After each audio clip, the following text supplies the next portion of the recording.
This is a draft profile look at Lions rookie inside linebacker Jack Campbell, 6'5", 240-pound plus linebacker from Iowa.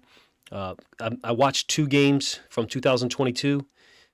Did a Twitter film study, so there's film over there. There won't be any film with this. This is all commentary. So if you're new to the channel or you're new to these draft profile videos, forgive me for that. Feel free to not watch from here on out if you want to.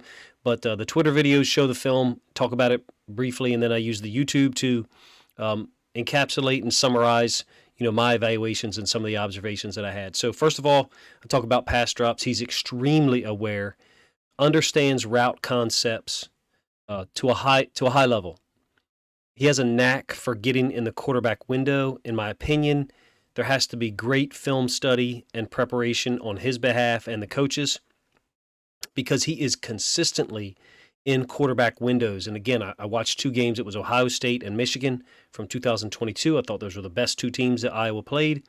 And he is always in the window, or 90% efficiency. He's in the window of some type of route, and oftentimes has a route developing in front of him. And I believe he recognizes the formation, recognizes the route in front of him, and then knows where the route is going to be, to his outside, which is the way we refer to it. But some people are going to say behind him, but we never referred to it as behind him, because then that alleviates the player of the responsibility to defend that route.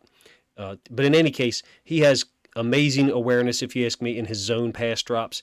Now, having said that, he's physical with tight ends and slot receivers when they go through his zone. Additionally, he's very smart about communicating to his tandem inside linebacker, to the nickel defender, when a receiver runs underneath, crossing underneath of his zone in front of him, and what some people call a no-cover zone, meaning it's too shallow to cover. Stay on top of it, because that route is really just bait. He's very good at communicating that route going through his zone, pointing, or, I can't hear it obviously because we're just watching film, but it appears as if he's saying something as well. And the third point, or I guess fourth, that I'll make about his pass drops is he uses his eyes incredibly well.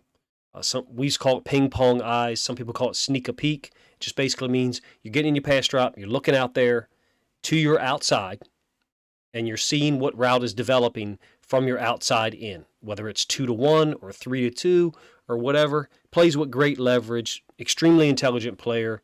Love his pass drops, very fundamentally sound. All right, against the run, I think he runs side to side extremely well for a guy who is listed at 6'5", 245 or 243. He takes very hard, distinct angles based on the running back's path. It seems to me as if he's incredibly well trained. I don't know if that was with him when he showed up to Iowa in 2019, or if it was something that was ingrained into him in the training and the drills that they did at Iowa. But in any case, takes great angles, in my opinion.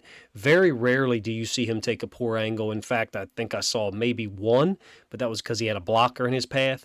Now, talking about that, when he does have on a blocker in his path, he takes them on with correct leverage.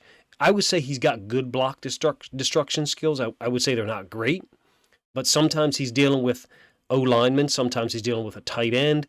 The tight end for Ohio State, those two had some battles, maybe a fullback. The one thing I'll say is on off-tackle run plays and inside run plays, his fits are damn near perfect, meaning he's fitting where he needs to based upon the running back's path and the blocking scheme. I felt like his backside inside linebacker oftentimes, I'm not going to name names or be critical, was very inconsistent with his run fits. And if you had a second guy there playing at Jack Campbell's level, that they would have been even better at stopping the run. But again, the 2 teams I watched them play, Michigan and Ohio State, 2 incredibly talented teams, played in the college football playoff Final Four. A good to very good tackler, in my opinion. The only one glaring missed tackle that I saw was a 4th down, a touchdown run by Michigan's Blake Corum, when Campbell kind of stopped his feet going at an angle, and he went for a slight hesitation by Corum. But I saw him make that play 2 other times. I saw him make enough plays out in space that I don't think that is an issue. He had some really good reps, if you ask me, out in space. And even some, to be honest with you, on horizontal pass plays. Against Ohio State in particular, I thought he played well in space. Ohio State is generally, at least from what I saw in 2022, an 11 personnel team. I know they have more than one tight end on the roster, but there was a lot of 11 personnel groupings and formations and a lot of horizontal pass plays, and I thought Jack Campbell responded well. And then on the flip side of that, he against Michigan, against some tighter offensive formations, heavier personnel groupings, downhill run, off tackle, inside the box, inside C gap to C gap. I thought he made some great plays there as well. Again, except for the one missed tackle that Blake Corum took to the house, which I think was the final touchdown that made it 27-14. I don't think in any typical defense where there's leverage that Jack Campbell's going to have any trouble um, tackling, taking correct angles at all. I totally reject that statement. I think his overall balance of play is exceptional. I think he's one of those guys that in Madden ratings would be rated highly, 85 plus in everything. It looks like he does everything extremely well.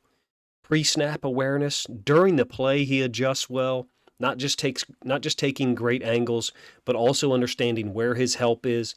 There's times where he ends up where he's on the running back's inside hip because he knows he has outside help, and there's times where he's kind of overflowing over the top of the running back because he knows he has help on his backside. There seems to be a high level of awareness to me. Like I said, plays well in space, has made tackles, many tackles that I saw near the sideline or running to the sideline. Looks good on inside run against offensive linemen, stuffing the run, basically condensing or compressing gaps so that what could be a 6-yard run only ends up being a 3-yard run because he's just compressed the whole. Impressive player for his size, 6'5", 245. I guess I should mention his stats over the last 2 years. I mean, people can look that up. Hopefully that's not what you're tuning in here for. But you're talking about over the last 2 years, 160-plus tackles, four interceptions, including one return for a touchdown, a fumble recovery return for a touchdown, I think, in 2021. 7 passes defended overall, including an amazing interception this year against Ohio State. I'll link up the Twitter film study in the description for this video. You're welcome to click on it. If you follow me on Twitter, maybe you've seen it already. It's the first play that I show in the series.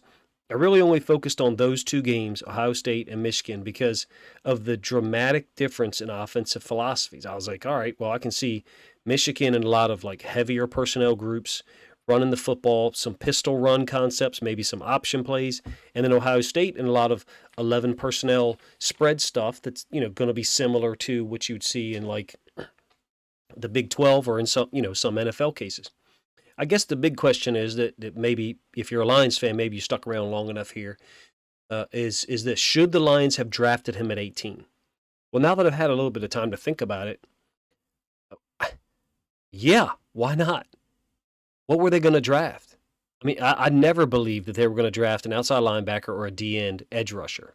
I put that in a preview video that came out like 3 weeks before the draft. So let's start there. I mean, Aiden Hutchinson, James Houston IV, and a whole bunch of other guys that provide depth at D-end and OLB. I never thought they were going to draft one of those guys. So they're not going to take one of those at 18. There was no QB they wanted at 18 since they passed on Will Levis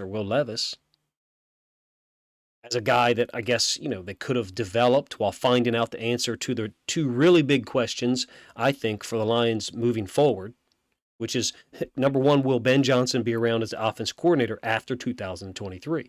Because I feel like the Lions are fortunate or blessed to have him return this season anyway.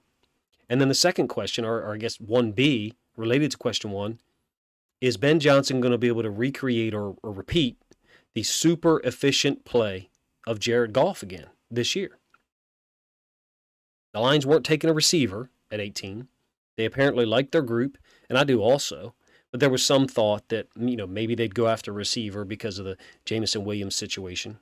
They weren't taking another running back at 18. The O-line is incredibly balanced and talented, in my opinion.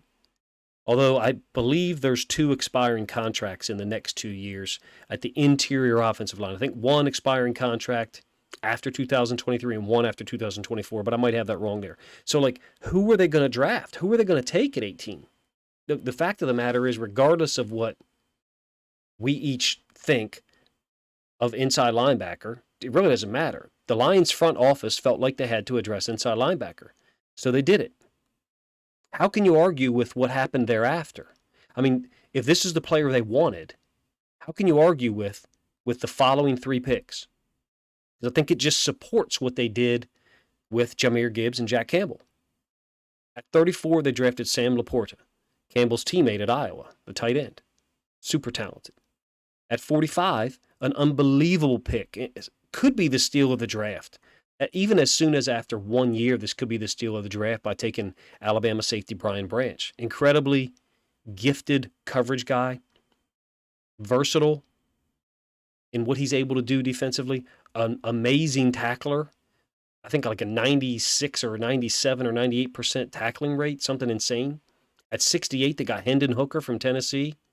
So who are they going to take at 18 that was a position of need? Look at the next 3 positions they drafted. Tight end, nickel safety, slot safety. Brian Branch, he can play anywhere, though. He could play a typical safety position. They've got guys, Kirby Joseph, who can do all those things. But Brian Branch is going to make them even more versatile. He's a hybrid guy, plays well against the run. So they drafted a tight end, a safety, and then a backup / future quarterback with the next 3 picks. So what the hell were they going to take at 18 if they weren't taking receiver, O-line, or edge rusher, or certainly weren't taking another tailback?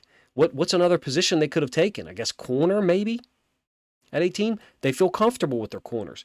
So I don't really have a problem with them taking an inside linebacker.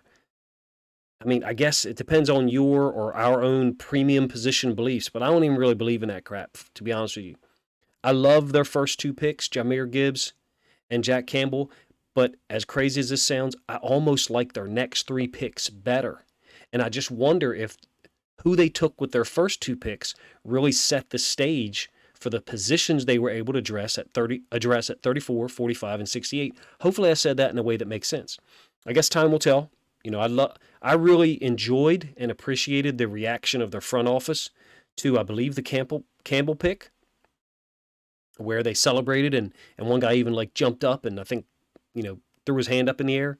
I'm really rooting for Gibbs and Campbell to capitalize on this opportunity.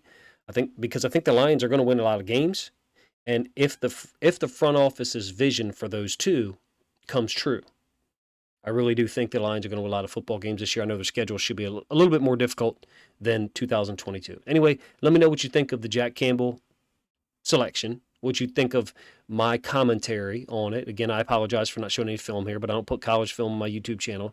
You're welcome to check it on my Twitter. And if you're a Lions fan, give me some feedback on this type of video, on this, and my summary of their draft, particularly their first 5 picks.